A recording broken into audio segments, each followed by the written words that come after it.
नमस्ते जी, स्वागत है आपका हमारे YouTube चैनल परीक्षा भक्ति सार में। समुद्र वसने देवी पर्वत स्तन मंडले विष्णु पत्नी नमस्तुभ्यं पाद स्पर्श क्षमस्व मे।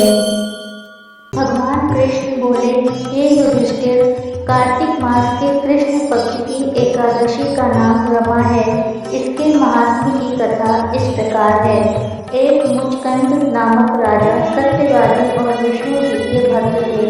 उनकी कन्या का नाम चंद्रभागा था। उसका विवाह राजकुमार सौभन के साथ किया।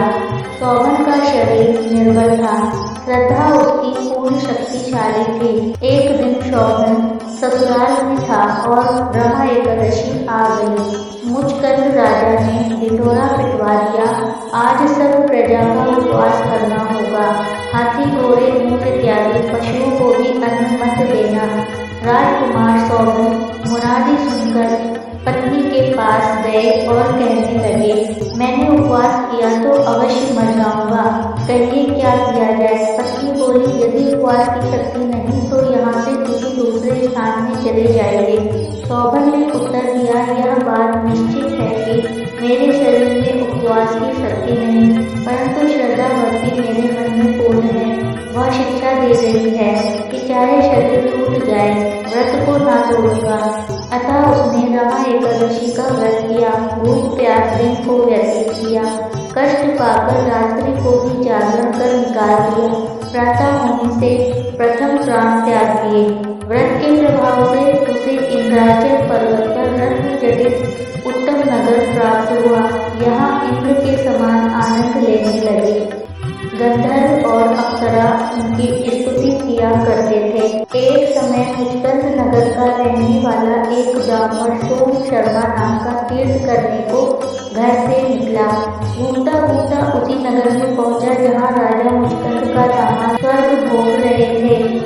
उससे जाकर पूछा कि किस प्रकार से यह उत्तम नगर आपको प्राप्त हुआ है, कौन से पुण्य का फल प्रकट हुआ है। सौभन ने उत्तर दिया, यह सब प्रभाव रमा एकादशी का है। मेरे जन्मों के अनंत पाप नष्ट हो गए और यह अनुपम नगर प्राप्त हुआ, परंतु यह नगर अध्रुव है। ध्रुव बनाने की एक शक्ति है मेरी पत्नी में, अतः उसे शुभ संदेश अवश्य देना।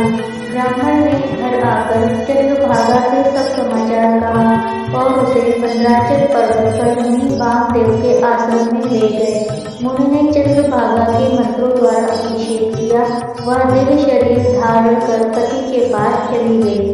पति को कहने लगी कि मैं जन्म से एकादशी का व्रत कर रही हूँ, उसके प्रभाव से तेरा अनुपम नगर ध्रुवलोक के समान अचल रहेगा। इस महात्मा की कथा सुनने से विष्णु लोक मिलता है। परमेश्वर प्राणी मात्र के हृदय में बैठे हैं, वही देह रूपी यंत्र में आरूढ़ सब जीवों को अपनी माया शक्ति से घुमा रहे हैं।